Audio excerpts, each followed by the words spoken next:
know I'm always the shyest person to speak, you know, in the group. I got something to say, brother. That's why I usually bring so many with me, you know. But we realized, you know, after the governor, you know, in Michigan, after he took it upon himself with 9 Democrats to eliminate 90,000 people off GA, we tried to organize people even before that point happened. Organize people, let them know how drastic these cuts were going to be. From October 1st till this day, we can count for adequately contribute 39 deaths to them cuts. Half of them deaths are women and children. Out of the 90,000 people that were cut, 48,000 was in Wayne County, and 35,000 of the 48,000 was in Detroit alone.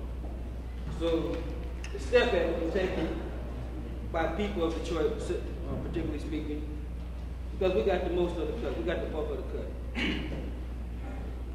So we did, Mary Kramer spoke about it. We went down to WDIB, Channel 4 News. We took over the lobby and refused to leave until our story was heard. Until we had some attention or some focus addressed around the budget cuts. At Channel 4 News, the guy told Diane Bernard that y'all are a bunch of people with an attitude problem. From that day, she gave the word, and we really didn't want to leave then. But we had 16 people arrested that day. Out of a total of, up to this point here, we have 28 people that's been arrested. We realized that this situation, this process of budget cutting or balancing the budget on the backs of the poor, we didn't get here overnight. We're not going to get out of this situation overnight. This tent has been serving the purpose of breaking the blackout. It's been getting national and international attention. People have been coming down to Detroit as well as Lansing, which we have a tent on the Capitol lawn right in front of all the legislators every day. The governor can't look out his window without looking at that tent. You know, it's been serving the purpose of breaking blackout, you know. So we've been encouraging people throughout that state as well as other states to put up tents. If we can get people to come from France, Britain, Australia, come and see what's the political threat about a tent in Detroit or a political threat about a tent in the state of Michigan, we need tents all over this country. You know, so this tent's been serving like a base of operation. And that's exactly what it is. People, they look at it and see us in these fatigues. The first thing they question and ask is, are y'all veterans? 1/3 of the homeless population are veterans. 1/3 of the homeless population are veterans. So some people I heard spoke, if we can rally up and go fight for this country, to defend this country, to fight for a war that was declared by one of our presidents in 1962 or 63, there's a war declared, there's a war on poverty now. People should address that and fight for that too. If it takes to get visibility by wearing fatigues, we should all wear fatigues. When they see us coming, they know who it is, you know. It's a clear point here too, you know, people would take this situation, they would use it to their own benefit. We got particular people like the Reverend Jesse Jackson. He came in, the first time he was in Detroit, he made $53,000. None of that money went towards Michigan up another problem. None of that money went to Tent City to help finance that tent. The second time he came down to the state capitol. He made $63,000. None of that money went to these things again. The people, they would use you, walk over you. You know, we've been starting up some political campaigns. We had to recall the governor. They accused me and my guys of breaking up the Democratic caucus. We went down, we put a face on who the enemy is. The 9 Democrats that voted with the governor were in favor of the budget because we put a face on them too. So they accused us of dividing up the Democratic caucus. So our response was it was already divided if y'all voted this way. You know? In this month, you know, even by it being Black History Month, some people like to see it called Black Liberation Month. You know, we had to study history and see why we were to the point we are today. we look around the world, we can see even other countries, people are lining up, people are becoming satisfied with living in the shelters. People are becoming satisfied with lining up for food.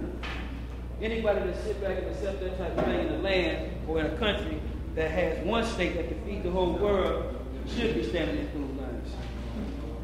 Anybody that can live in shelters, and we live in a country that got more houses than homeless people, or more vacant houses than homeless people, should be living in a shelter. You know, being in a tent, everybody don't want to be there. Everybody can't be there. So even down in the church, you know, as far as the organized process that we have will be doing, we break up into different committees, you know, religious committee, legal committee, court committee, youth committees. And we are the direct action committee. You know, Tennessee represents that direct action committee. But we realize even with that even we look at Russia and look at the situation that they're in, they didn't get into that situation overnight. The people I have behind me, and I see a lot of them in this room here, I hope everybody, that the same thing can happen in this country that happened over there. That we can take this government over. We can put people in office, you know, that will represent the victims, that will speak for the victims.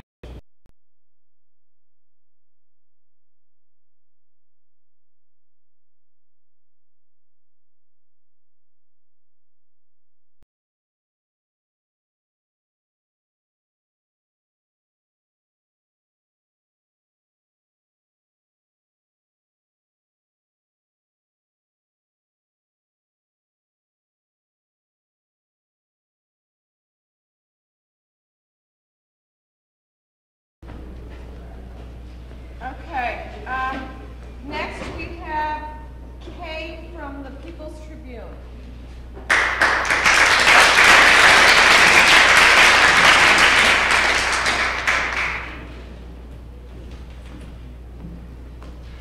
I'm nervous, I'm scared, but I feel an obligation to give this audience the benefit of my experience of 3/4 of a century living in this country as a black person in the United States, and why I became a communist. I was born not far from here in the northern part of Arkansas, right across the river from Tennessee, from Memphis, Tennessee, in 1915. My father and mother, we were children of and grandchildren of slaves. My father and mother left Arkansas because we were run out by the Ku Klux Klan, and what do you call the farm workers? Sharecroppers were being cheated just around the time of World War I. We went to Detroit. My father moved us to Detroit because Mr. Ford was paying $5 an hour, which was enormous money in those days. Migration of blacks at that time to Detroit to work in the automobile factory. So I grew up in Detroit and was educated in Detroit public schools. They were burning our schools and our churches in Arkansas, and we got out of that town. In Detroit, I remember as a child being denied the right to go on a merry-go-round. The merry-go-round, the carnival came to town, and I wanted to go on the merry-go-round. But my father explained to me that black kids could not ride on the merry-go-round in Arkansas, that was for white kids. It was my first experience with segregation. But I experienced just as much segregation after we moved to Michigan. We lived on the east side, on the lower east side. We were relegated to a ghetto on St. Antoine Street, Obion Street. You know those streets in Detroit. But I managed to get a high school education. But in the meantime, my father died, and he died because of lack of proper medical care. At that time, they didn't have penicillin and antibiotics to cure kidney troubles, kidney problems. So he died. My mother was a single woman with 6 children. And at 15, I had to go to work, if there was any work around. But I happened to be lucky enough to use a typewriter. So I learned to do office work. But I still suffered segregation in Detroit because there were no jobs in 1933 when I graduated from high school. There was a depression, just like the depression we're having today. It wasn't quite as bad as this one because I didn't see many homeless people. At least we had roof over our heads. Our meals were kind of slim sometimes, but they had soup lines like they have today. But it was a depression, and many people suffered. They had to go along the railroad tracks and pick up the coal and take it home to have fires. And we suffered severely. But Roosevelt came along with the WPA, and some of those alphabet organizations that trained people for some jobs, and some good was done. And it kind of got us over that hump. But here we are faced with another depression that's even worse than that depression.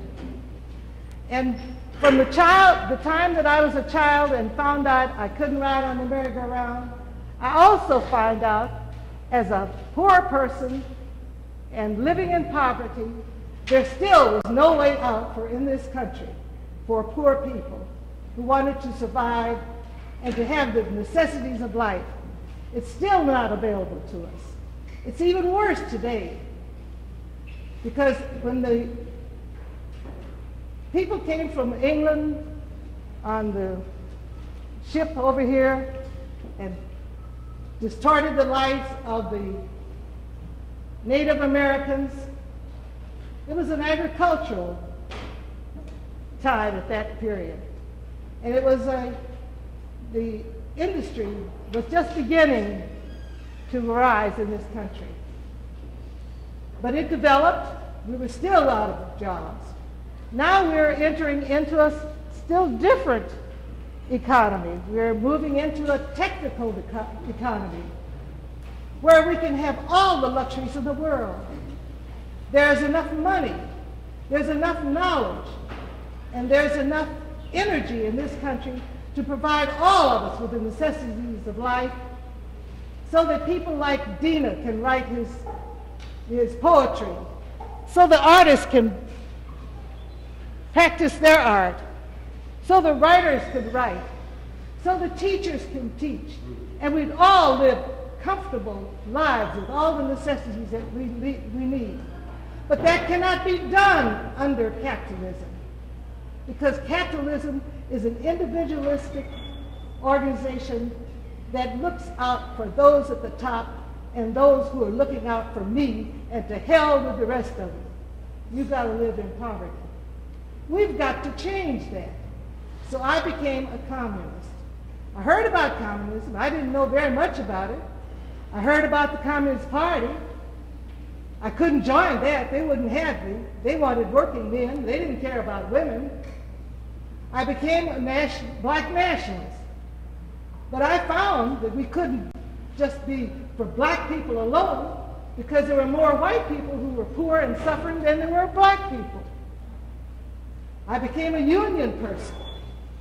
But we can't operate with just looking out for those who belong to the unions, because what about the people who don't belong to unions? They've got to eat too.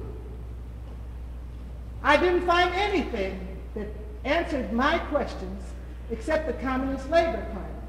and I joined it. And I found out by studying the scientific laws of socialism that communism was the only way out. That by endorsing this and embracing this philosophy, we can live in this country and have the necessities of life. But working people must be the ones who are leaders and control it. And I appeal to you.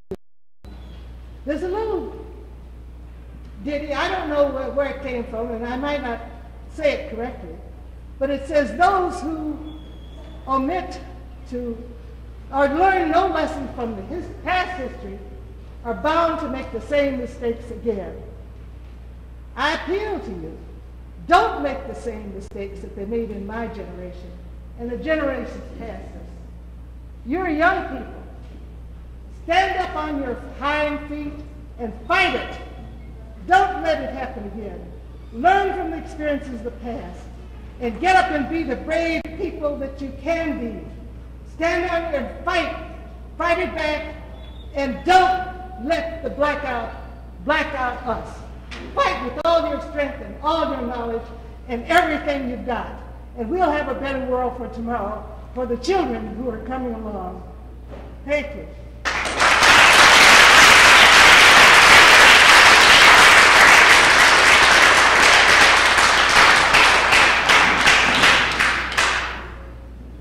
Our next speaker is Sharp from Denver.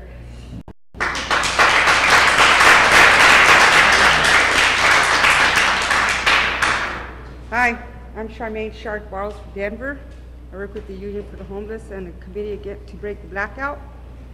I wish I was shy like this brother over here. Didn't have a lot to say.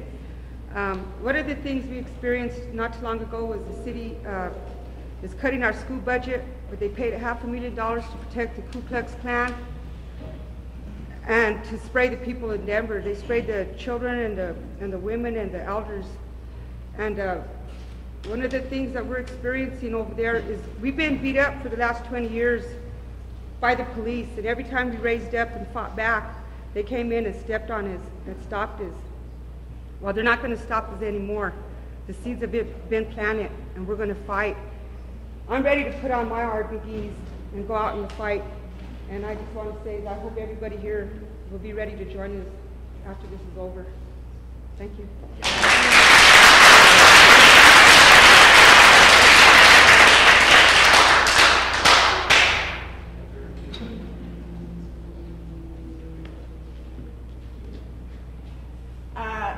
Latila Amaro.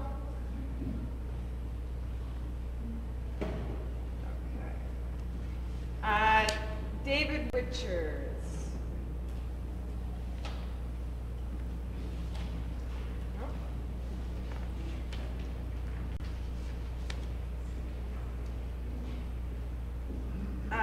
Scott from Dignity Housing. Okay.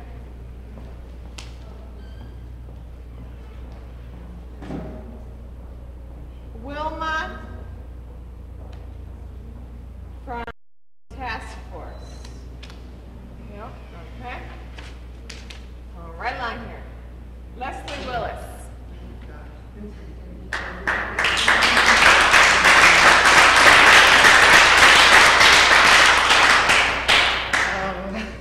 I feel like Kay did. I'm scared. My name is Leslie Willis, and I work with the People's Tribune in Chicago.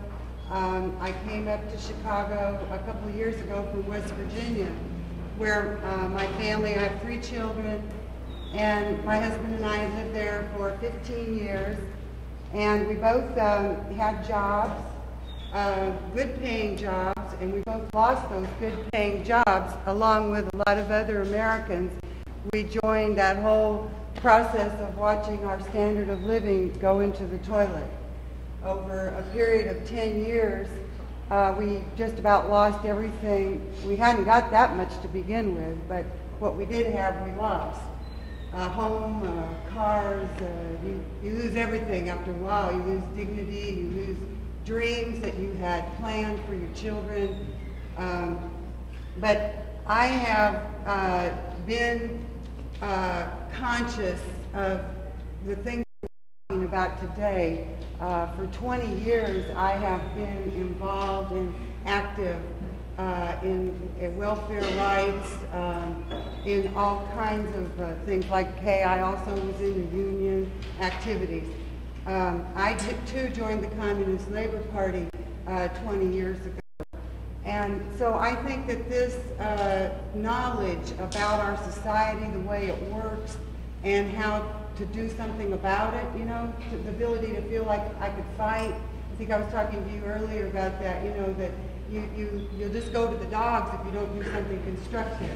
And that this has held me and my family together through all this crisis. But we came up to Chicago, working on the People's Tribune. I'm really getting excited about the opportunity, the people in this room that we have, people who write, the music of today, all of the artists, talent that's out there. You find out you can't make it, you know, in the capitalist society. You can't make a living. I know this sounds funny, but I went to this meeting called Artists Anonymous. And there were all these artists who, you know, they were like ourselves. They were writers, they were painters, they were musicians, photographers, and some of them had problems with drugs or alcohol, and some of them hadn't. But they all came together to say, we can't make it. We can't make a living. And what are we supposed to do with our life? And I think that this event today, this shows us the beginning of what we can do with our life. If you write, if you take pictures, if you're an artist, if you're a musician, you can use this talent, put it to the service of your own life, your children's life, and your class. That you're part of the working class, and this is our culture. And you can't make a living, or you can't get to be a star like some people dream that they can get to be a star. There's only a few that get to make it. And the rest, you know, lives will go down the drain. But if we join up in this fight, in this process, we have a tremendous future, not just to fulfill ourselves and what we want to do, you know, and feel good about ourselves, but to watch the dreams, the higher dreams that you have, come true.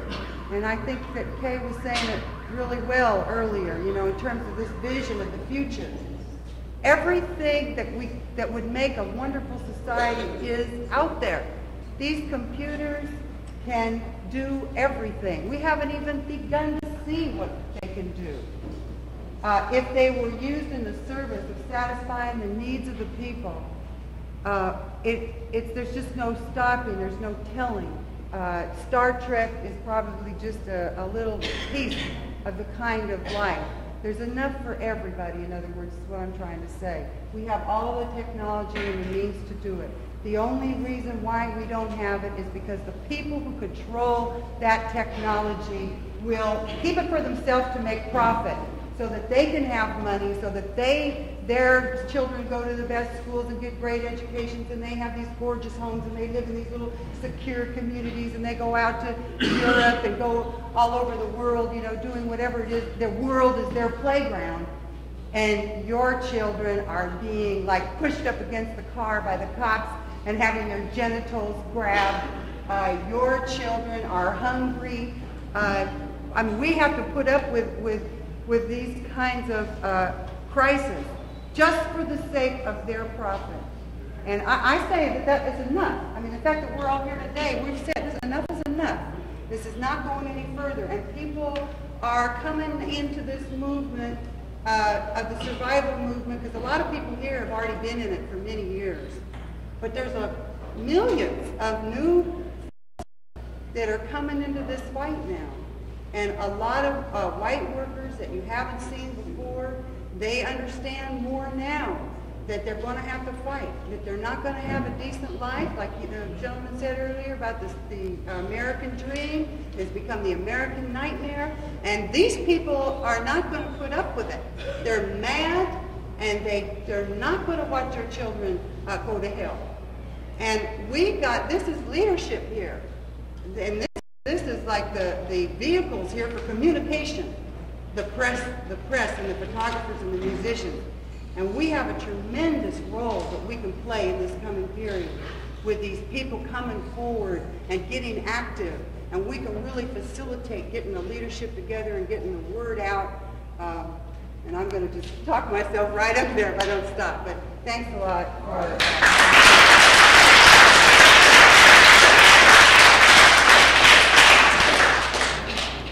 Next is, pay attention now, Debbie from the Kensington Welfare Rights Union in Philadelphia.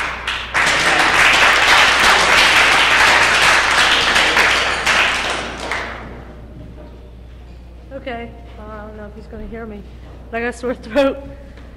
Is there any way to get up close? Talk loud? Okay.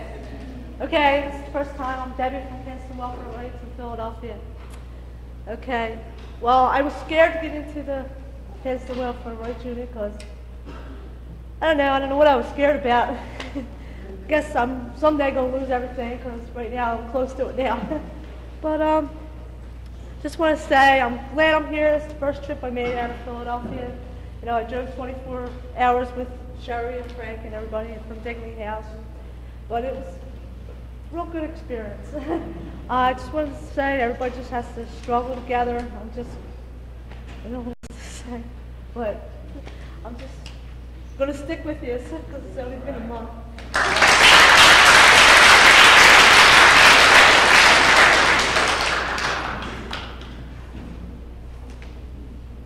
Next, I'd like to call on my mother from Detroit.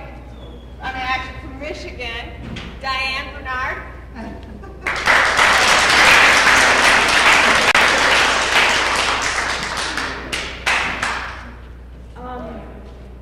Really, it's only a couple of things that I really can say that haven't already been said, and to really sum up what's been said, that if we don't win, if we don't break this blackout, we're going to lose this war. We've got to break the blackout to win the war. That's the only reason to break it. When we talk about losing the war, we're talking about losing our lives. We're talking about losing the lives of our children, the futures for our children. We're talking about losing our mothers. They just passed a law in Michigan where if your mother has to be put into a parent has to be put into a convalescent home or something, if you got anything, you got to pay for it. That means that we're going to have to put parents in the convalescent homes and disown them. I mean, capitalism breaks up families, it destroys families. They're trying to kill us. If we don't break this blackout, we will not be able to win the minds of our class. And that's the level that we're talking about here today. We're talking about winning the minds and hearts and the souls of our class brothers and sisters. Because if we don't have them, if we don't win them, if they're not on our side, they'll be on their side. They'll be used against us. Unknowingly, unwittingly, in many cases, they'll be used against us. Like the brother talked about Jesse Jackson. I mean, when he came to Michigan, we couldn't, up and out of poverty, he understands the significance of our movement. We told him, you don't come into Michigan unless you come through us. He came through us. He met with us. That was the first stop he made. He had those limousines, 3 limousines pulled up in front of our church where we meet. He understands. And he got the second visit, it was 4,000 people or something came to the Capitol for a demonstration. We can't pull out 4,000 people yet. But Jesse understood the significance of it because he came through us. He left our state. He came in there under the guise of fighting against homelessness. He slept in a warming center overnight, which is overnight shelter kind of deal they got there. Left out of that state 2 visits, like the brother said, with over $100,000. Church members happy to give it to him. Proud of themselves to give him the movement. Many of them thought that the money was coming to us. At least a cut of it was going to come to us. He lied, he used our movement, he cheated, they fucked over us again. We got to win, we got to break the blackout to win. We got to break it to win. Really, that's all I got to say.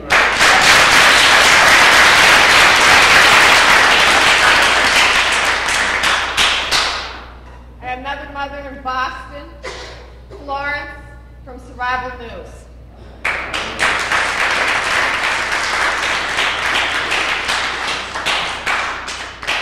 Hi, I'm glad we're all together. I've been dreaming, I've been praying, I've been hoping for this since I was, I think, 9 years old. I knew we needed to get together. And we're here. We got a lot of work to do. We got kids who are dying, we got mothers who are dying, we got senior citizens who are dying. Because the government says they can't have Medicaid. Our kids can't have education. We can't have our kids. And this is going to stop. I'm here as a fighter. I'm 62 years old, proud of it, and ready to kill.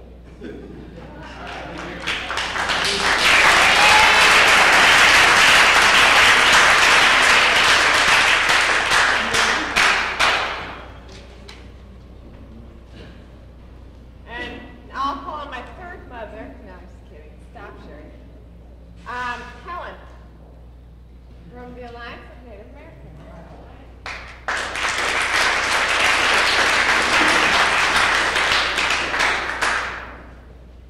Thank you. I'm sure you're all wondering what happened because there are people.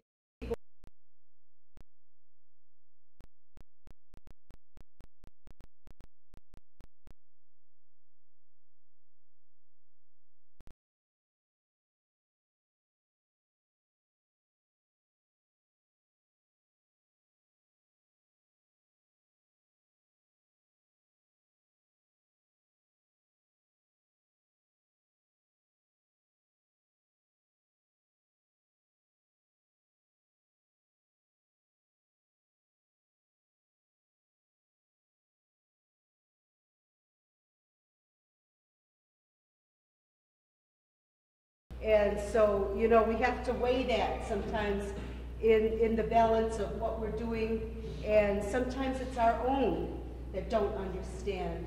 And, you know, it's something that we have to work through. But we're all going to be here for at least a whole lifetime. I'm a grandmother. I have a 4-year-old granddaughter. And, you know, I'm sure she'll be facing the same things I face someday. And we'll go on from here. You can call your next speaker.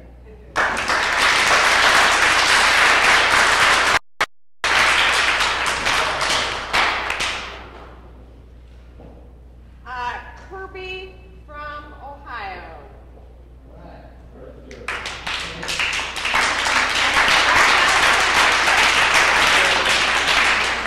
And Blackout censorship. Yes. I'm just glad to see everybody coming together like this. It really needed to be done. My name is Kirby Stokes. I'm associated with Blackout Censorship. We're opposed to any form of censorship whatsoever.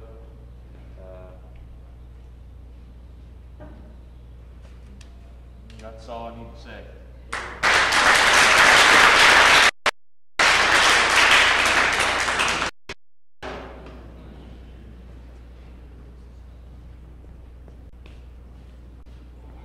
James from Michigan.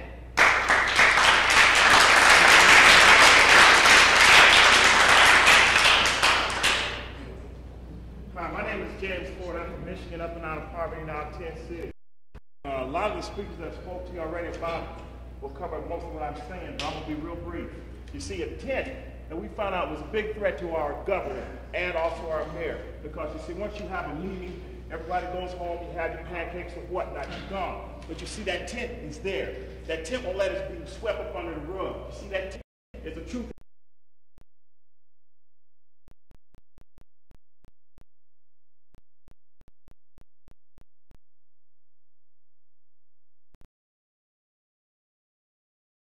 Because you see, what we're fighting for are things you cannot compromise. Food, shelter, clothing. You know, there's no reason why you could have a building in the city of Detroit vacant for 10 years with heat, light, gas, and you have all these homeless people out there. It's ridiculous. This is the hypocrisy that is exposed. Like the 9 Democrats that said, I'm a Democrat. Really, I don't give a damn to me. You're on their side anyway. You're not representing me. You know, the laws don't represent me. Only people that represent me, Michigan up and out of poverty, and your people here. You know what I'm saying? We're here for one reason. We're here to fight. Now, you can look at Michigan. Some people in Michigan went to sleep. That governor just didn't do this on his own. He jumped in there and did it. But you see, the fight that's happening for you right now is happening in Michigan. A journalist once said, hey, how are we going to defend this thing? Do we fight them right here on our borders? He said, hell no, you go you start your fight. This fight's in Michigan's going on right now for you. So wake up, take the advantage that we have. Because what's going to happen, what you're trying to happen, is going to do it here. You see, you don't have to wait till your babies be frozen to death and you go into an abandoned building to find somebody frozen to death, a baby. Don't wait for that to happen here. Start your fight now. You get up in your legislative space. You see, that's what that tent does. It allows us to get up in this guy's face and say, fuck you, plain and simple. Yeah!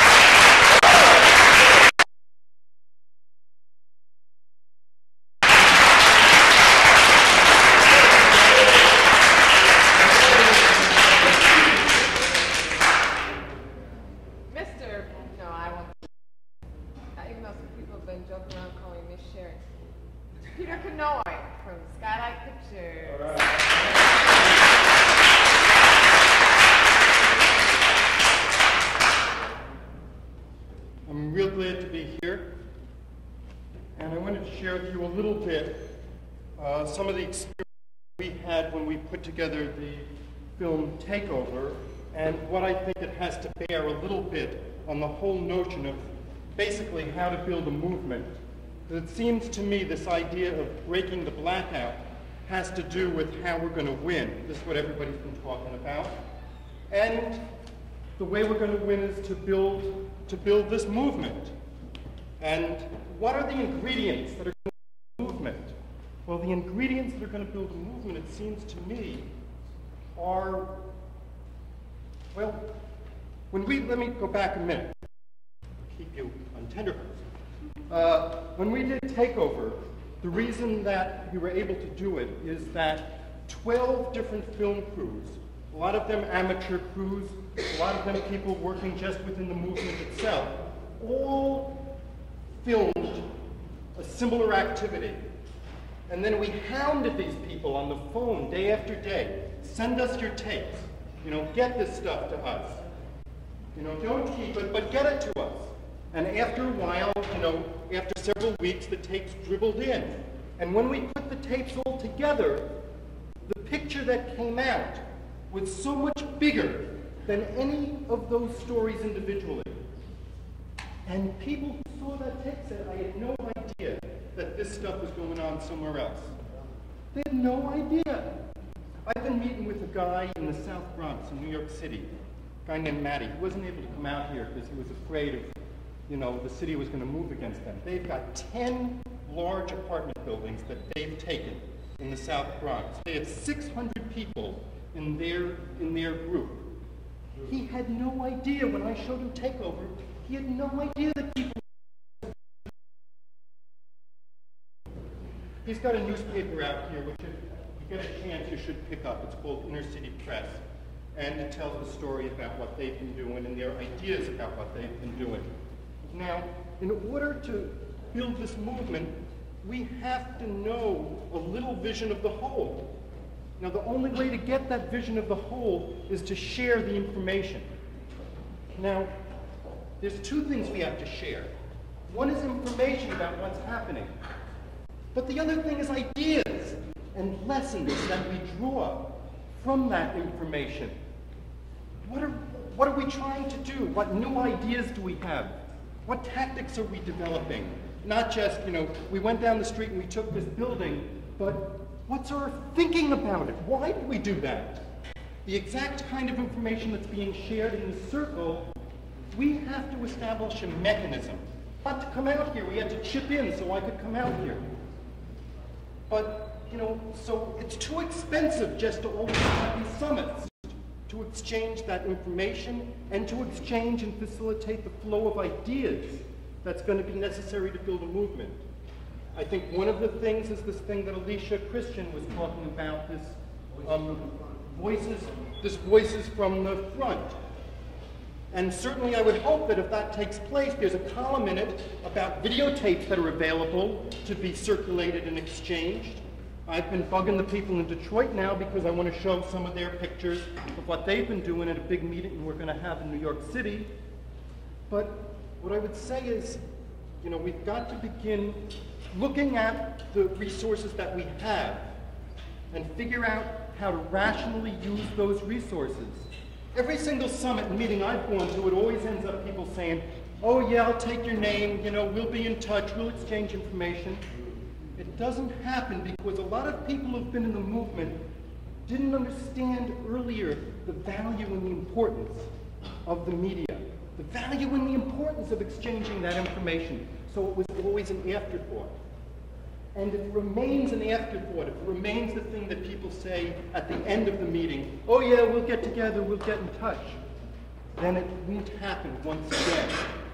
So I would second the things that people have said here today, that we should try to come away from this situation with at least the beginnings of a mechanism to share both the information and the ideas. It's the only way that Skylight Pictures is going to be able to continue making the kind of things that we make, and hundreds of other independent producers who are around the country who are ready to jump in and try to build their own kind of independent media movement.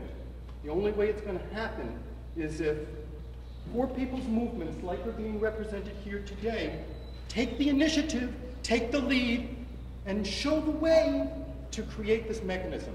So that's what I hope basically happens by the end of this meeting.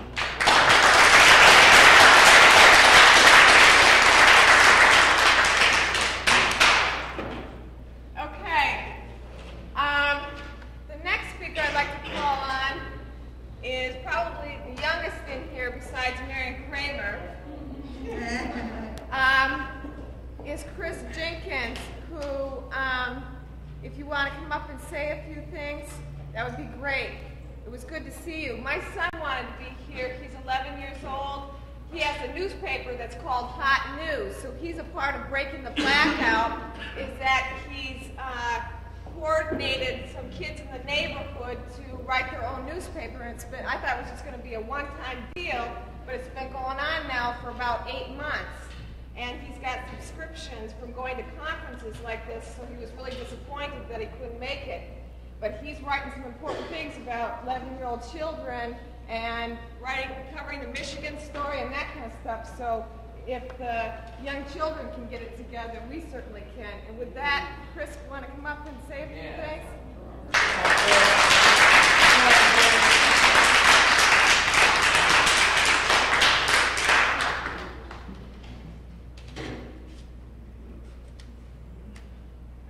I think for everybody to be here today,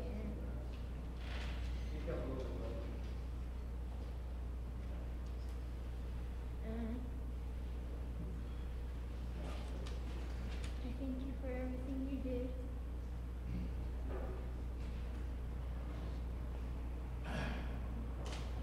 And that's just about all I gotta say.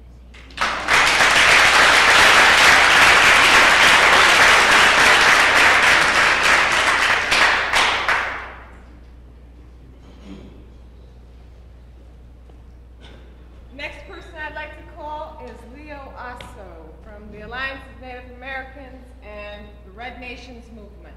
All right.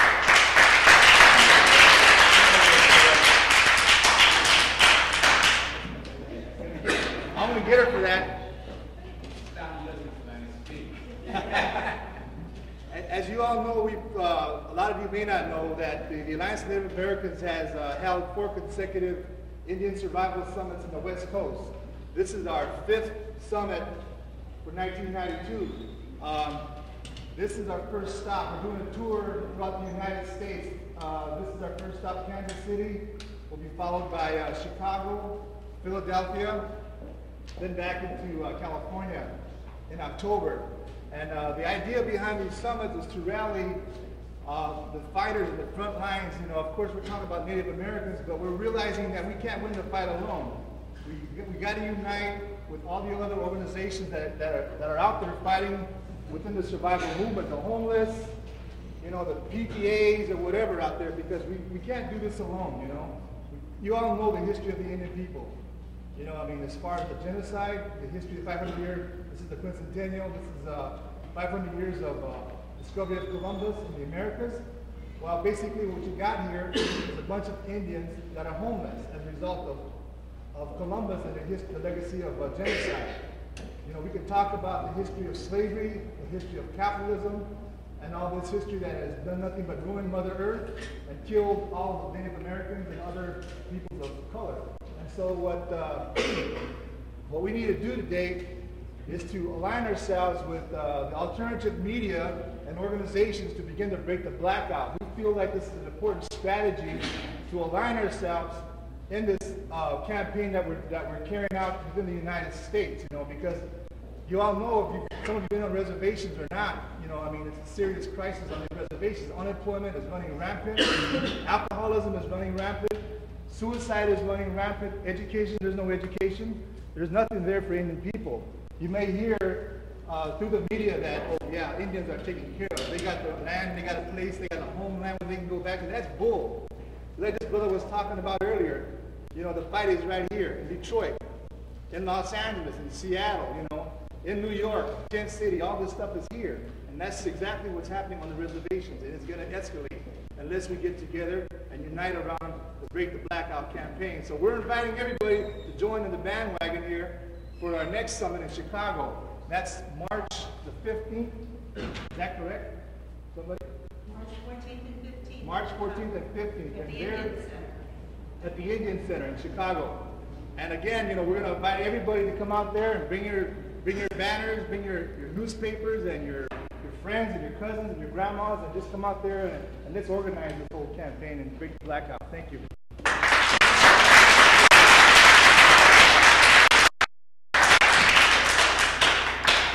One last thing, that this is our newspaper, Alliance Native Americans.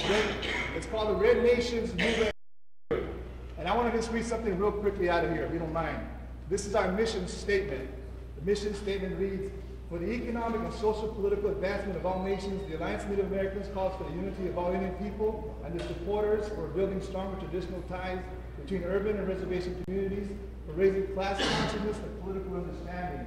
The Red Nations movement is published by Alliance of Native Americans to, 1, report on activities and issues surrounding environmental and survival movements, 2, provide a forum for dialogue from the voices of the new and diverse survival struggles towards self-determination, 3, lend new political clarity and direction to the above-mentioned struggles. 4, network and work towards solutions and immediate actions concerning these struggles, and thereby contribute to an inquiry of the new American Revolution in which the Indian question is an important factor. The Alliance of Native Americans invites ideas, suggestions, and recommendations in support of these objectives. That's our mission statement.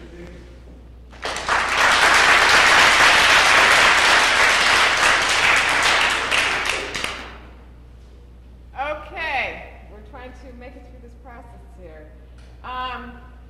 Tommy Wright from the Kansas City Union of the Homeless.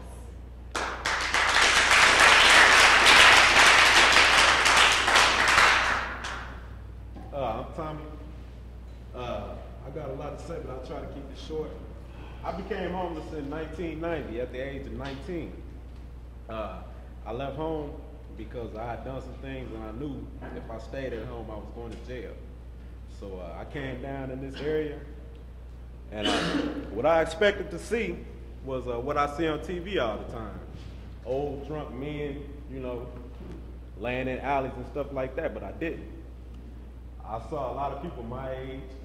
I saw a lot of people, you know, strong and healthy that just couldn't work. And after I stayed down there for about 2 months in 1990, I finally did get caught by the police and I went to jail. And I got out. And instead of going home, I got into drinking real heavy. And you know, on the sideline, I was trying to get a job, but it was real hard for me because sitting in a homeless center, you got a whole bunch of people sitting up, you know, cussing behind you and everything like that. And then when people find out where your number is, that you're actually sitting in a homeless center, so many people have come in before you from those, you know, and kind of messed it up for you. You know, we got a stigma on us. And so after a while I gave up, then I started going to temporary service, getting a little change in my pocket, drink for a day, maybe get a hotel room. What I was actually doing was like, you know, holding my breath, waiting for somebody to come and help me. You know, what it took was for me to pass out from holding my breath. You know, so Even after that, I tried the same thing again, sit around and wait and be depressed about the whole thing. And last summer, I made a decision. It may sound crazy to people now, but it sounds crazy to me. I was 20 years old. My 21st birthday is coming up May 19th. I decided that May 19th, if I was still living in that same situation, I didn't want to live anymore. And I started doing things to speed up that process. I got in strong arm robberies, drank excessive amounts of alcohol. I'm lucky to be alive.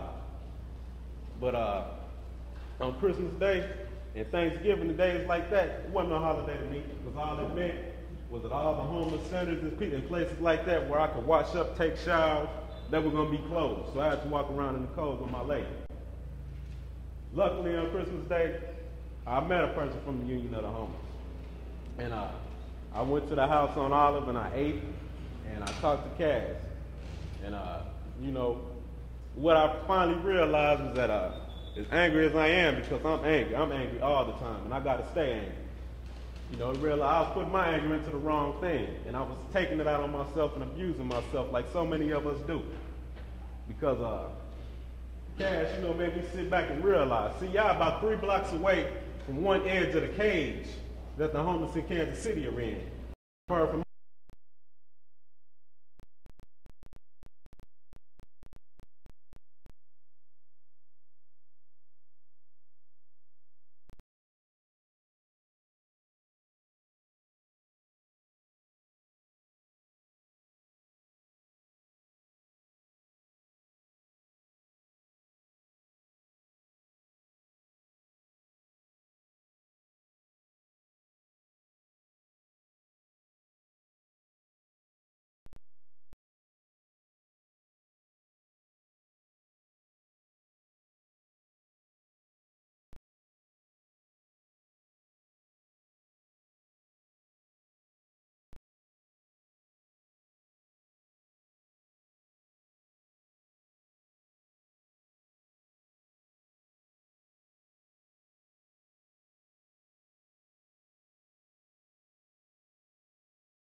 We're going to take a 10-minute break, and then we're all going to come back to the first person I'll be called again into the circle, which is David Marsh.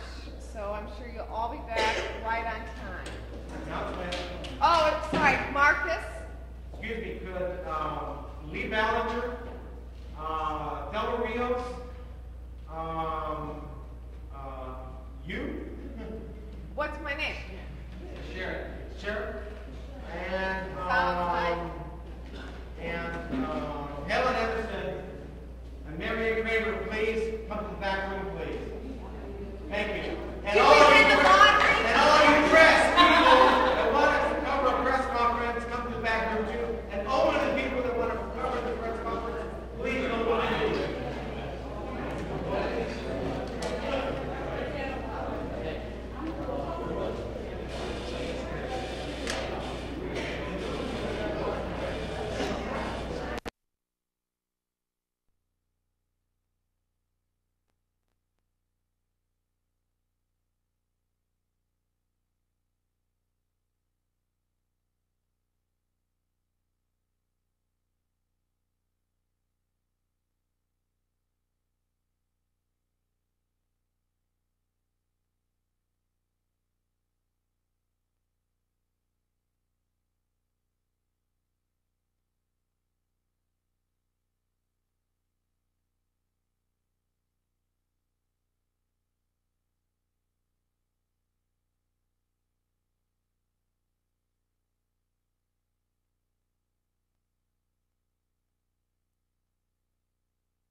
Henry Thoreau was one of his biggest supporters.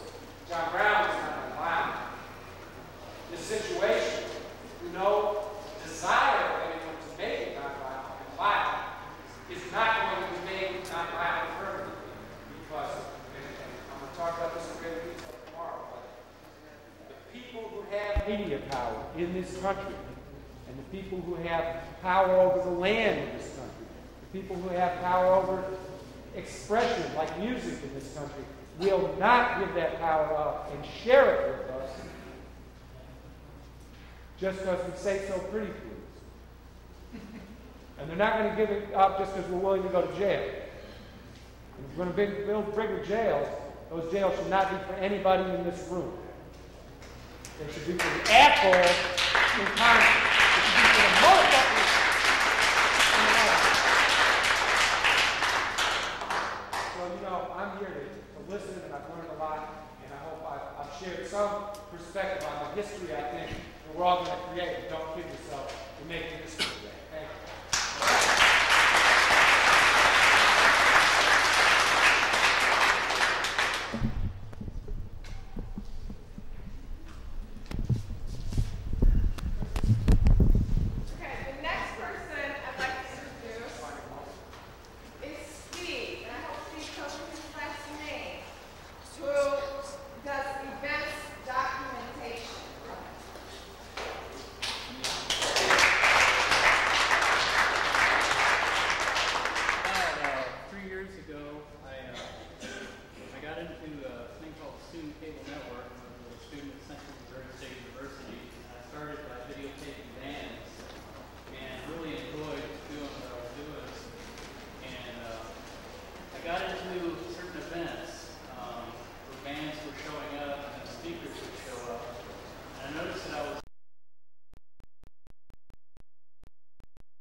Idea is to start an organization that I call Document, short for Events Documentation, where people like you and I can have access to equipment and be able to learn how to use it and go out and capture events and maybe try to get them to the public, maybe through public access, or community television, if there is going to be such a thing, community radio.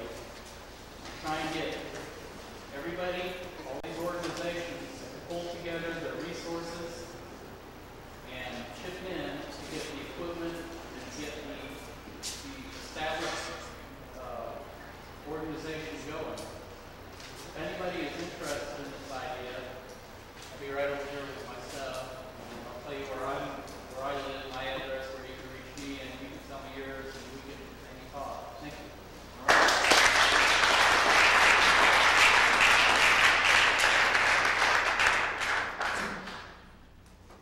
Our next speaker is Hazel Bonner.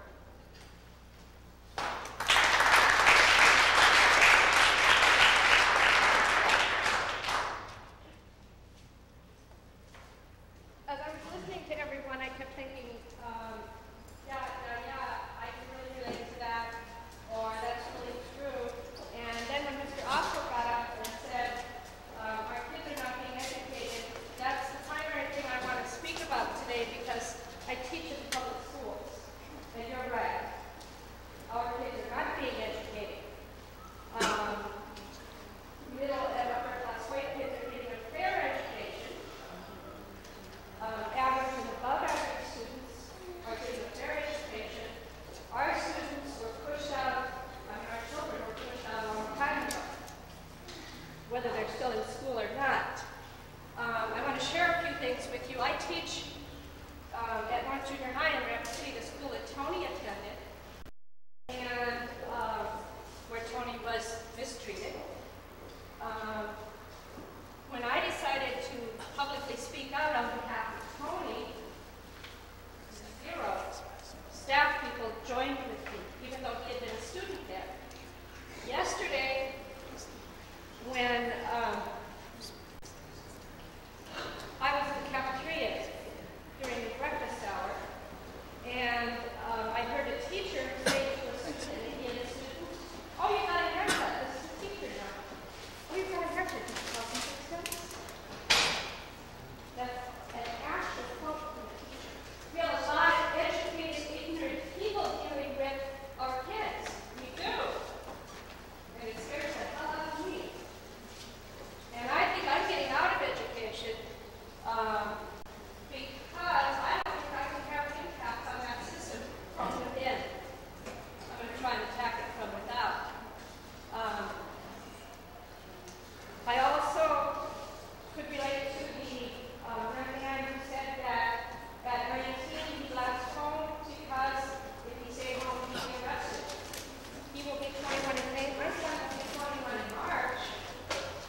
start.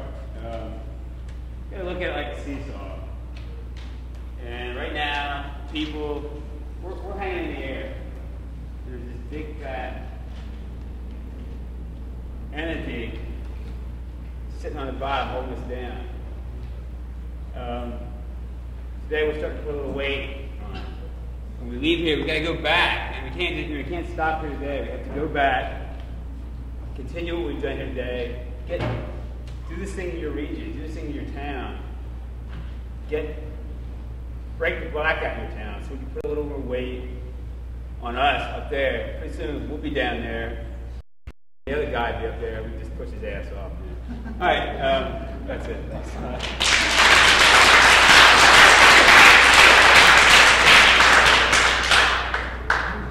Our next speaker is another fighter that's out on the front lines, Calvin from Tent City in Michigan.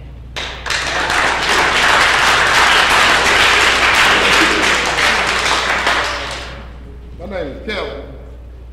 I'm part of Michigan. I'm part of Tent City. I come up here and join Tent City from Memphis, Tennessee. I seen what was going on in Michigan, and I wanted to be a part of that. So when I told my sister, I'm going up here and join Tent City and join to be a part of Michigan Up Out of Property, they all thought I was crazy. You know, they said, you're going up there and stay up in the tent and leave your home and go up there and stay in the tent. You know, but they didn't know the feeling that had touched me. So I came up here and joined the fight, and I've been up here now 81 days and joined the fight. You know, and I talked to my sister, the one that thought I was going crazy, is still in Tennessee, and now the governor there is talking about cutting welfare and everything that they're doing in Michigan. And she sees what I'm talking about now. See, this is important. And by this tent being there, they brought a lot of communities together and let them know what's going on. Because when the tent first got started, it wasn't easy. Police came by and tore the tent down the first time for Mayor Young. Second time they tore it down, they put the tent back up, they tore it down again, they put it back up. Third time, they finally got a junction where they can't touch the tent. And the cops came by and let us know that they weren't doing that because they wanted to do that. You know, the cops came by, funded us food and donations, let us know that all the cops weren't bad, and let us know that they support what we were doing. And they glad that we was fighting for a good cause. You know. But our real fight against this thing is against Governor England, Mayor Young, and the federal government has sent HUD some money for the homeless in Detroit. Mayor Young and HUD is fighting what to do with this money. See, the tent is a base operation for us, but since Mayor Young and HUD don't know what to do with this money, we at the tent, we're going to collect the body and show them what to do with this money. You know, we remove people in these homes what they can't do. You know, we would do these things. We would take over and move and make our own things. You know, we take the fight to them.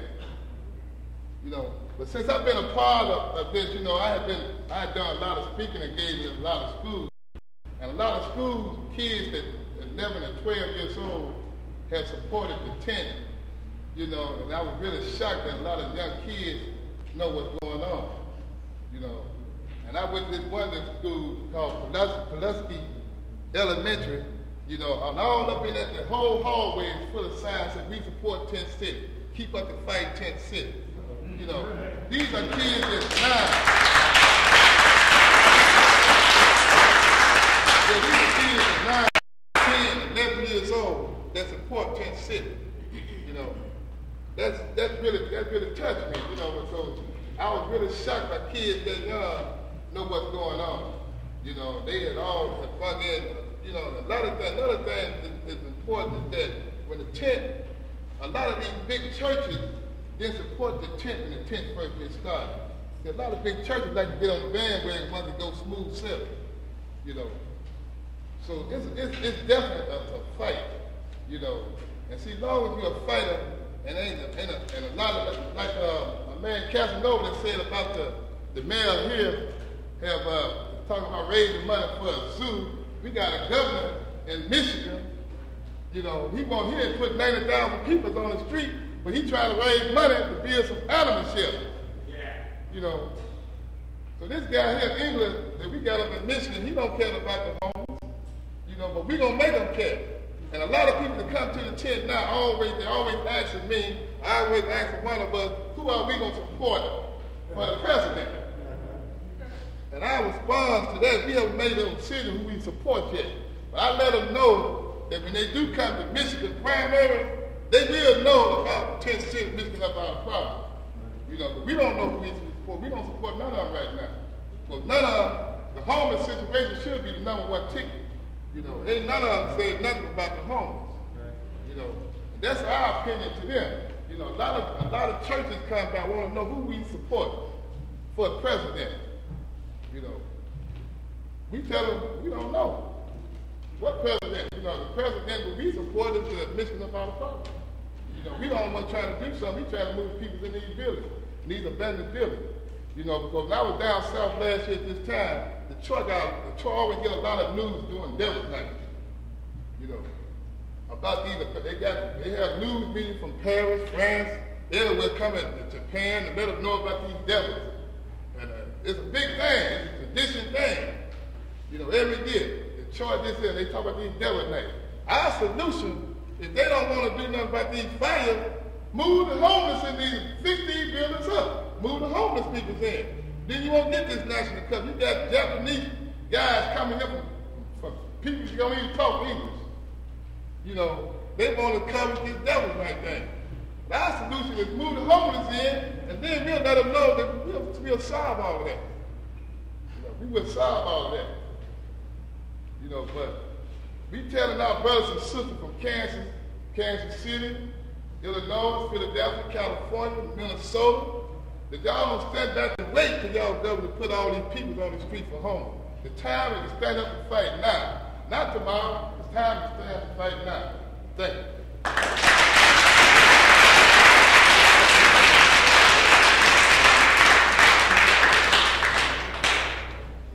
Our next speaker is Christopher Moon from Up and Out of Poverty Now, St. Paul.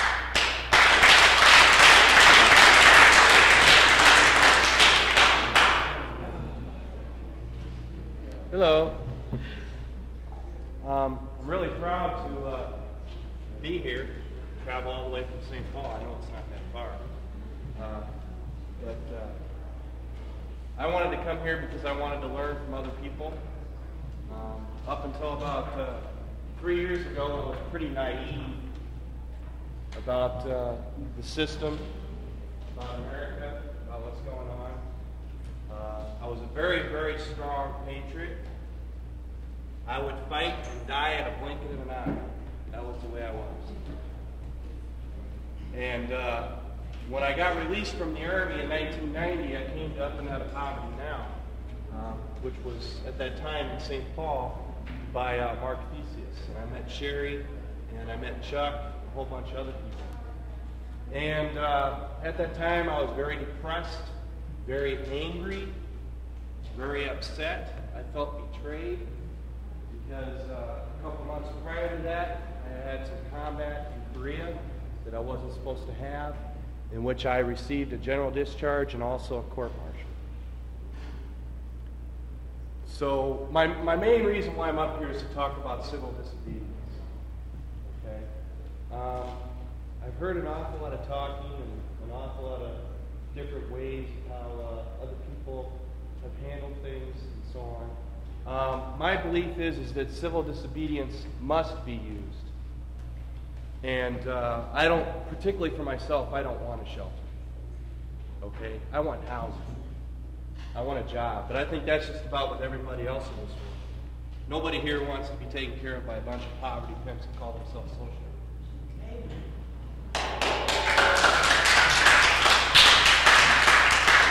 I know, you know, the only reason why I'm fighting for work readiness and so on is because there's going to be people that are going to die because of those cuts. And it's something that's needed. It's an absolute necessity for it to be there. Because in a capitalist society, we're always going to have the poor and the homeless. That's just the way it works. Okay? Until we get rid of that capitalist society. But we're not ready yet to do that because we're not strong enough. So that means organizing. That means talking to people, educating people. Okay? Once you educate somebody, if you educate them good enough, then more than likely they're willing to follow you into the battle zone. To give you an idea that civil disobedience does work, in, I believe it was either March or April, we took over a HUD home in Shoreview, a $107,000 HUD home. Okay, they didn't want to listen to us when we were in St. Paul. You know, I mean, we still had our press coverage, of course, but you know, it wasn't really boom, flashy. There was really no real reaction from the St. Paul police or from the highway patrol or even from the governor for that matter. Still hasn't been no response from the governor, but he's a bigot anyways. What happened there was is myself, Mark Theseus, and a few others got carried out of that HUD home. Okay? When we took over that house in that very, very upper middle class neighborhood, I myself, 2 days later after I got out of jail, called home and found out that my father had seen me on CNN News. So civil disobedience does work. Malcolm X said, push it and take it at any means necessary. Any means. Now, of course, we can't do it violently right now, but we can push it right to the limit. I mean, push it to the limit. Each individual in this room is going to have to decide, you know, if their life really means anything, or if they're willing to die for this cause. And I think there's quite a few people in here that, at a blink of an eye, will take a bullet in their head if it meant that somebody else, like a little child, is going to be able to have a decent home and have a family with a decent job. Right now, I myself, due to the help of Up and Out of Poverty St. Paul, was able to get a union job. Okay, I work at Anchor Hocking Plastics with the International Aerospace and Mechanics Workers, Local 459, and I couldn't have gotten that job without Up and Out of Poverty. Okay, so basically another thing I'm talking about is, besides talking, when you're up in the press and so on, you're going to have to walk the walk. Because as far as those rich people are concerned, you're nothing but a victim, nothing but a baby, nothing but a whiner, and all you want is welfare. You know, basically their attitude is, fuck you. You can sleep underneath that bridge. Your child can die, so what? You know? So in order to break that stereotype, you're going to have to walk the walk. So if somebody in your organization gets a job, pat them on the back. Give them that encouragement. Keep them going. You know? That's what I've gotten from Up and Out of Poverty. Okay? But that's all I want to say. Keep up the fight.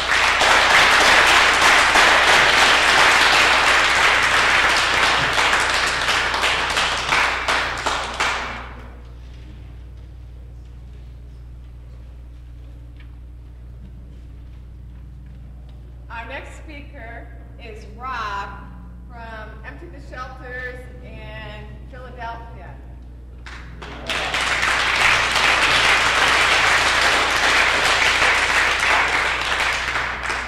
First thing I want to do is thank my higher power, who I choose to call God, for allowing me to be here and be anywhere sober.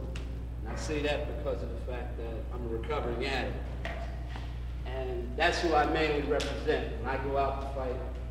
And not mainly, I represent everybody, or I try to represent everyone.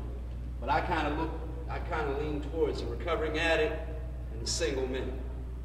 You know, because in Philly and all over, basically, there's no resources for a single man. Now, tell you just a little bit about myself so you might understand why I lean that way. Because I came from, I guess what they would call a pretty good background. I grew up in the suburbs of Philadelphia. Right? And I got, I had the opportunity to go to a pretty good school. And I could have, in Philly, they run a commercial about Temple University. It says I could have gone anywhere, but I chose Temple. Well, I could have gone anywhere, almost, coming out of school I went. But I chose drugs, drinking, and the streets. And I did a lot of running in my time, and I never thought I'd be homeless. I always thought, I always knew that there would be a roof over my head. And I always knew I'd have some place to go. But what wound up happening was, because of my drugging and drinking, I wound up homeless. I wound up in a shelter. Only by the grace of God, I never had to sleep on the streets, but I wound up in the shelter system, and that was close enough to make me realize that I'm not trying to build myself up, but it could happen to me. It could happen to anybody. And that realization hit me, and I said, damn, you know, all these people that I'd stepped over for so many years and just walked by and never had any eye for, you know, now I'm one of them, you know. And it really made me aware of, you know, what's going on out here.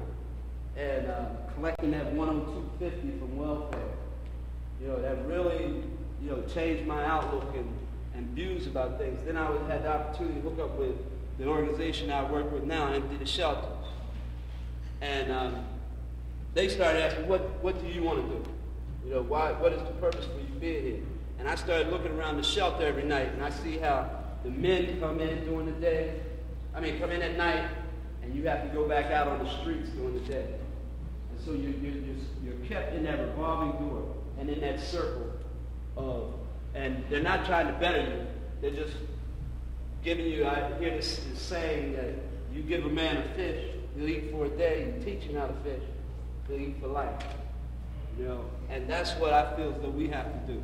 We have to build it up so that we teach ourselves that dope is not the way to go. You know, that drink is not the way to go.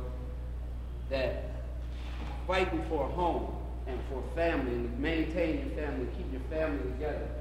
You know, that's the way we should go. You know, and programs need to be created for men. I mean, I don't have anything. I believe kids, you know, kids and women, they should be taken care of. You know, by all means. But for us to be out on the streets, you know, when we see so many men out on the street, 70% of all the homeless are men. 60% of that 70% is single men. And they have no resources for us to build up. It's just that one day at a time. Come in at night, go back on the streets, and do whatever you have to do during the day to survive until you get back. And I'm trying to, what I like to see happen is for all, you know, if we can start tackling, we see that the police aren't going to do anything about the dope problem because, see, they're making money from it. So what we have to do is we have to start policing ourselves. You know? And we have to start taking care of the dope problem ourselves, going in, and the raids that the cops should be having, we need to get, I feel, as though we need to get together and start having these raids on these dope houses, get them out of our neighborhoods, take our communities back, and as we take our communities back, we also take over houses. These houses that these dope dealers are in, and these crack houses that they have set up. You know, because it's time for, and then if you're not doing dope, you have a clear head. And with a clear head, then I can put something else in that space that the only thing you had was a cloud of smoke in it. You know, and that could be, hey, we have to do something for America. And we have to change the way that things have been going. You know, and, you know, being here today, this is the first time I've ever been, you know, at something like this. That's where people of color, I look around and I'm overwhelmed. You know, at one point when they were talking up on the stage, I kind of feel like a sissy, but you know, tears were welling up in my eyes a little bit, you know. And it made me see that there is a need, you know, and for us to be here, for us to break this blackout, for us to start letting the people know that who aren't in the struggle, that you're only one check away from being homeless yourself. You know, the only thing it's going to take is for you to lose your job. I heard one lady say that she had a good job, her and her husband, and boom, it was going just like that. And in the blink of an eye, we can all be living in shelter. And the shelter system sucks. So does Bush, but thank you.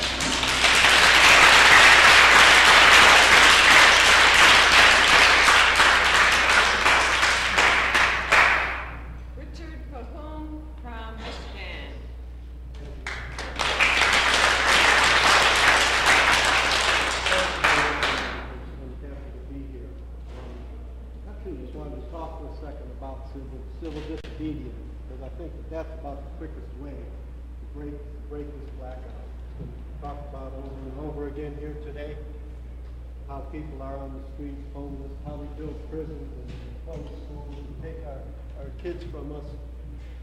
Newspapers aren't paying any attention to that. We're not talking about it. not going to talk about it unless we force them to talk about it.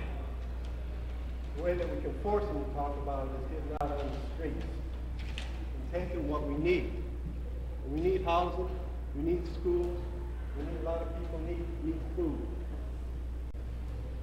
I just want to get beyond that a little bit, because I know that everybody's going to go back and do what we can to force this break the blackout and force them to deal with our situation and what's out here. But when they deal with the blackout, we can deal with other things. We can deal with organization. We can deal with educating people. We can begin to show people that there's other ways to do things. And begin to put working people on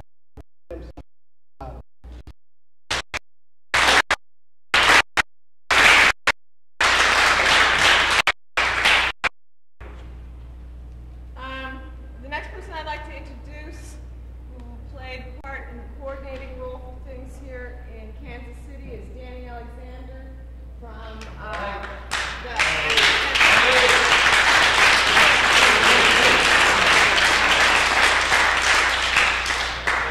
I'm from a group called the Greater Kansas City Coalition Against Censorship.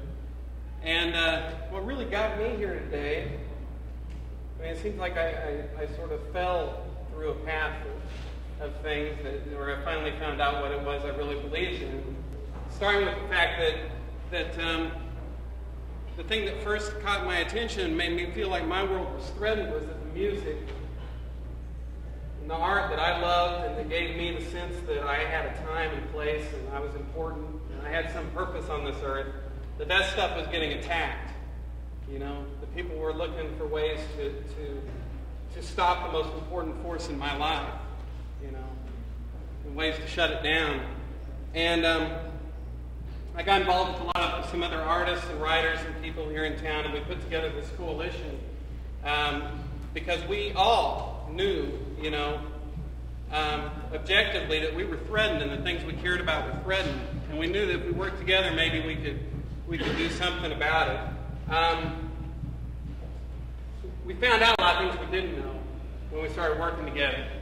Ann Winter, a woman sitting back there against the wall, came up with an idea of a thing called Culture Under Fire, which was a collective effort. We've done it twice now. A collective effort by artists and writers and people from all over town to stage as many different kinds of anti-censorship events as we could within a week, just to raise awareness and just raise the level of awareness throughout this community of what a threat there is out there and how many people feel that threat. What we found out is we were connected to a lot of other people when we started doing that, and not necessarily just on simple censorship issues. It was after the first Culture Under Fire that we met Ron Casanova and got started working with the Union of the Homeless here in Kansas City. And we struggled for about 2 years to get this coalition off the ground and get it working. And it seemed like the minute we kind of let go trying to push it and let some people come and do what they could do with us, right? You know, let some people who felt threatened just throw in with us and come up with something, which was Ann's idea with Culture Under Fire. That seemed to take off. And it opened our horizons a little bit. And we met Casanova and began working with the Union of the Homeless. And we started realizing we knew not just what we were against in terms of having our art threatened, but what we were really about and what we were really for. Because the art that we care about, the music we care about, in my case, rock and roll music and rap, is inextricably tied to a social force that is the real thing that's being attacked, you know? And we started working together about a year ago, not even quite that long ago, about 9 months ago. And in that time, I think helping each other out, we all benefited in ways we couldn't have predicted, you know? And we found out in helping each other out, not giving up our own agendas, but helping each other in little ways, that the unions began to fall together better than before. The coalition is doing better than ever. It's just really escalated since we started working with the union. And all of these things, in helping each other, all of these things have taken on their own momentum. And we started working with the Native American Task Force in the fall. And it's strange, but in just little ways, and we've got a long way to go before we communicate the way we should, but in little ways, just helping each other out just a little bit, and just making those kind of connections, we all benefited. And we're all sort of a little bit smaller than the thing that has started. A lot smaller. And in no control of it, which is, you know, maybe we can steer a little bit here and there, but that's probably as it should be. Anyways, the thing I found out more than anything is that the more we're able to articulate what it is we're for, on top of just what it is we're afraid of and what it is we're against, the stronger we became. And anyone who's fighting censorship is for exactly what's happening in this room, and I'm just really proud to be part of this. So.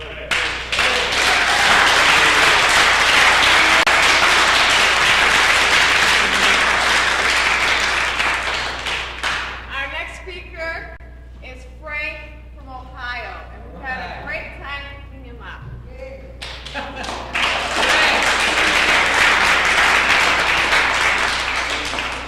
Like you said, my name is Frank Valentini from Ohio, a small town called Dover. It's like really small, and we don't hear about this kind of stuff at all. And I'm surprised that we're all here today, because around where we're from, everybody's supposed to be white, middle class, you know, and it's like the lawnmower wars, and that's all we have to worry about, you know, and it's really the case. And there's been a recent tide in the youth of anti-racism. I want to jump on that right away before they forget about it and start believing the establishment.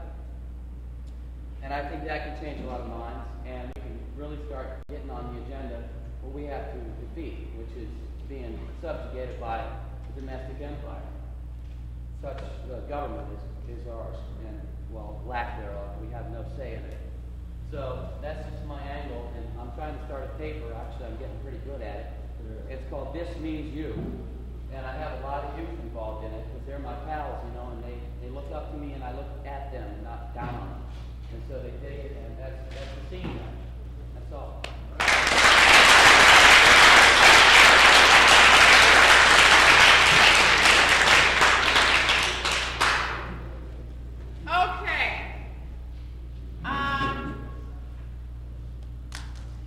We're going to take a vote. Okay. How many people would like to continue with this a little later? Or how many people would like to continue this process right now? Who would like to continue? Raise your hand. Okay. So we'll finish up with folks that want to speak. Okay, so we got that squared away. Where did we square away? Hold on, I'm getting tired. Okay. Believe me, we're going to continue to give voice to everybody in here. I just need to find out from you guys if you're ready to die or not. Lee, stop with the hand signs. Okay. Our next speaker is Rocky from St. Paul. Come up,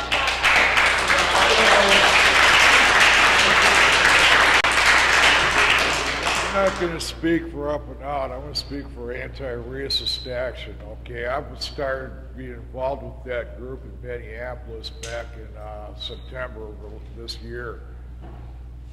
What anti-racist action is about is educating the public to the insidious effects of prejudice, racism, and classism in general. And what we're talking about, you're all obviously aware of it, we're talking about the Klan, American Nazi Party, and a number of other organizations that have reared their nasty, ugly heads recently. Unfortunately, it seems in the times of economic mess-ups like what's happening right now, groups like the Klan, the American Nazi Party, they raise up and they appeal to the working class, white, middle class guy or lower middle class working man like myself. And they come to us and they might try to make it sound like it's the fault of some poor Slav from Mexico who doesn't make any money down there and wants to feed his wife and kids. So he has to sneak across to get some money. Or some poor guy from Vietnam, by the way, which I was forced to go fight a war over that damn country. And they don't even want to be here. A lot of personal friends of mine who I've met recently are Vietnamese people. They don't want to be here. They want their country back. They can't have it. And I wonder how I would feel if I was from a conquered land or from a country where some people had told me that we'll help you to defend us supposedly and then sell you down the river, which they did to those people. Yeah. I hear people talk about fish head eating goats. It makes me mad. The way it started for me is starting with my own personal attitudes towards people. I won't stand here and lie to you. There was a time in my own life I was extremely prejudiced. And I didn't really understand why. It's easier for a white middle-class male or lower middle-class working male in this society to be very, very racist. They teach us that in the whole history of our country. They don't tell us the real deal, what happened with the American West. They don't tell us what they did to the working people in this country. They don't tell us all the different things that tie in with this, along with the military, along with the economic. It took me a long time to examine my own beliefs and my own attitude systems. It was real painful. Because it's real easy to blame someone else rather than look at your own attitudes, your own ways, your own actions, what you do, how you treat people. Finally, I managed to get myself enough together to quit thinking like so stupidly and ignorantly. When it finally hit me, I was sitting in a prison cell one day, Marion Federal Prison, which is, by the way, the highest level security penitentiary in the whole United States. I was in the control unit, by the way, where a man that I don't know, but I have a lot of respect for, Larry Peltier, was confined to for a while. I was considered a management problem and an escape risk from Leavenworth, by the way. While I was in there, I was sitting there in my cell. I looked at myself in this little thing, and I started seeing gray on my beard and my hair. And I looked at the guy next to me when we got out one day, where I got out. And it was a black man who'd been there for 42 years in federal prison for killing a prison guard. And I got to thinking, the same bastard that sent me to that shithole sent that man there, fucked up his life, basically took his life away from him. That's what they did to me. And I've come from my own personal background. I come from a dysfunctional family. My mother was alcoholic, my father was alcoholic and abusive. And we didn't have much when I was a kid. I had 14 brothers and sisters. I was second oldest. I was thrown out of the house when I was 14 because I was a drug user. Most of my life I was a criminal. I was a thief. And if I saw you had a pocket full of money on the street, even 3 years ago, I'd have knocked you in the head and took the money. I didn't care. Life didn't mean shit. So I really never had any stake in this country or society, but I really convinced myself I wanted to lie, that I did. You know?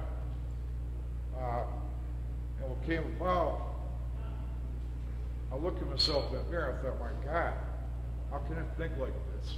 How can I act like this? Fucking pricks. My God.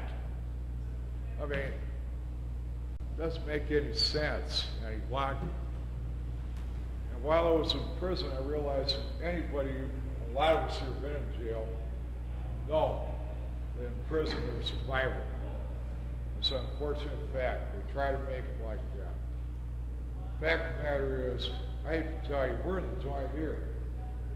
We ain't no free society. America ain't yet been a free country.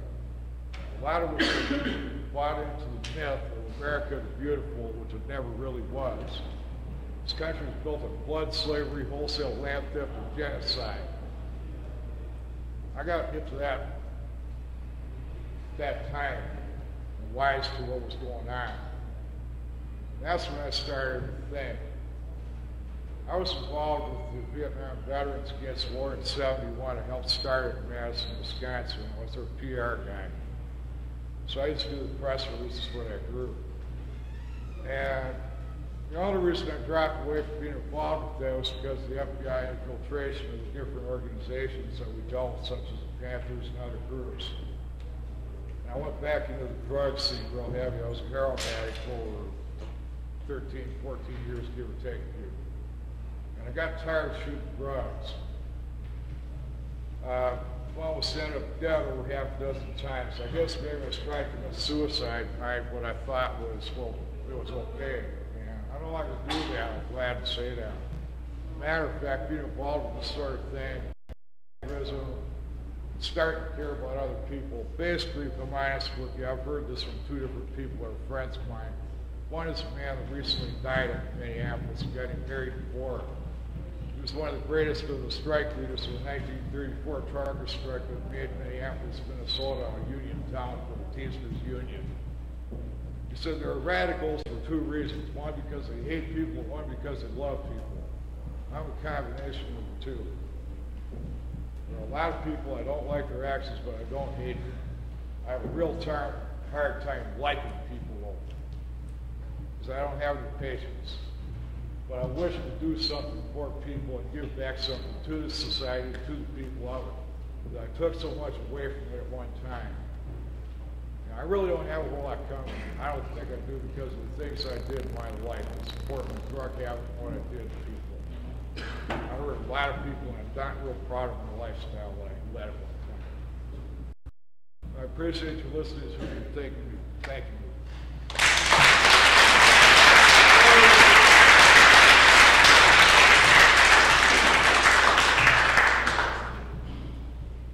Okay, our next speaker is Maurice Copeland from Copeland, from Kansas City.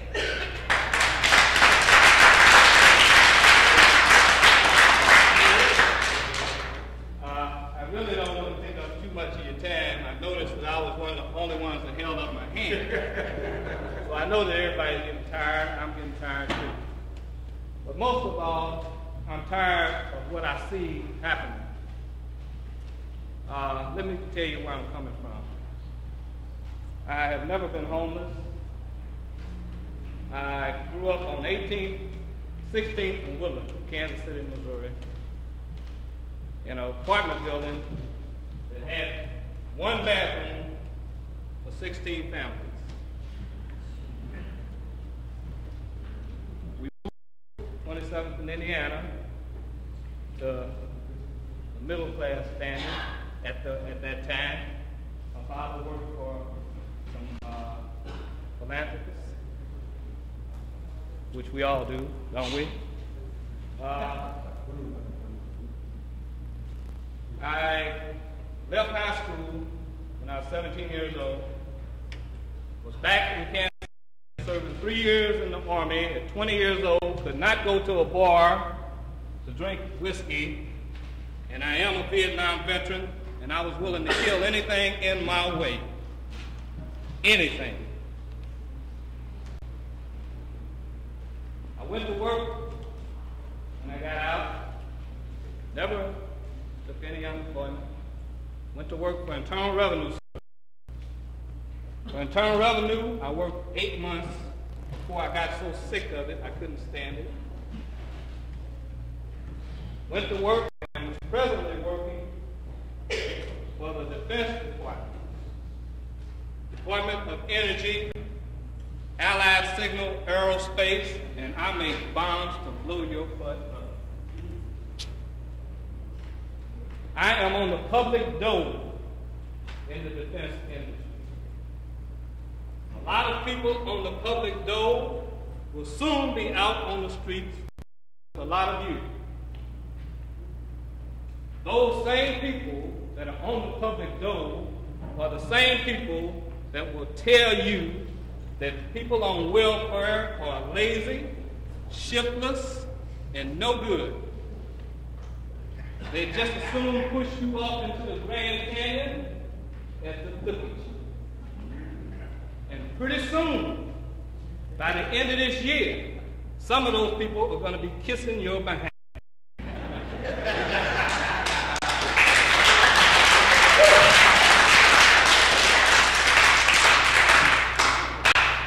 Man, Maurice Hope, working for the Defense Department, making bombs to blow your butts up.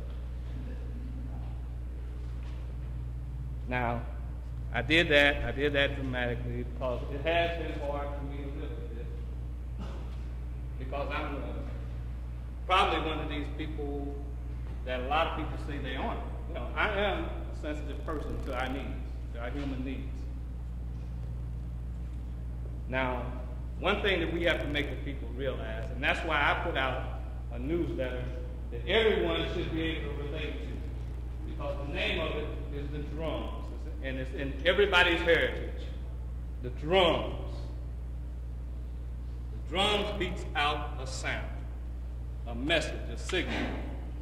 So what I have to offer you people today is an address that I would like for you to follow your news to me. I'll print it.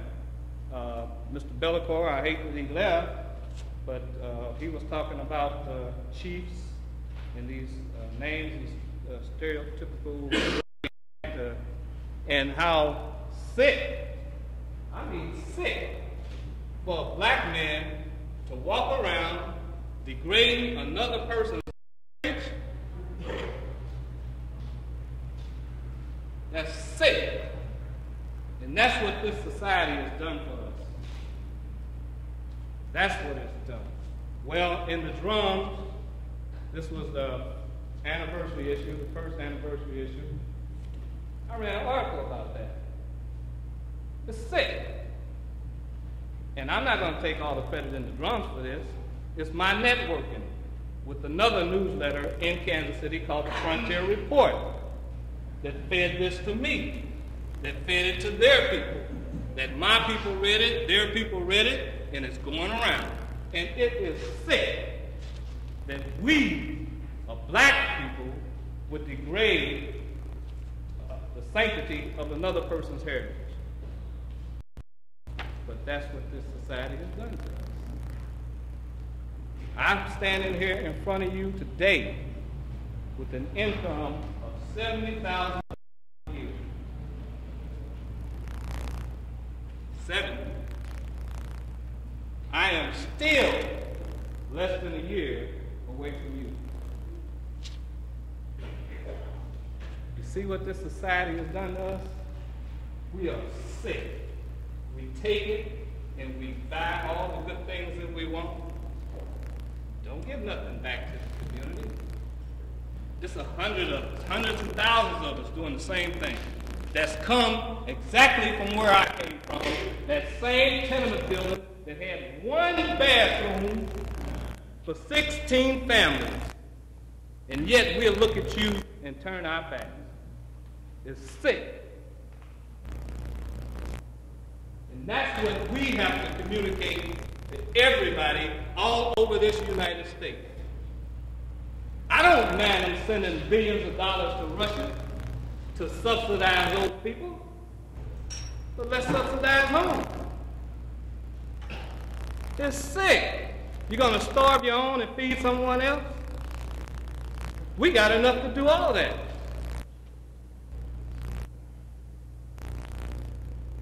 The drums will beat you. 3109 truth.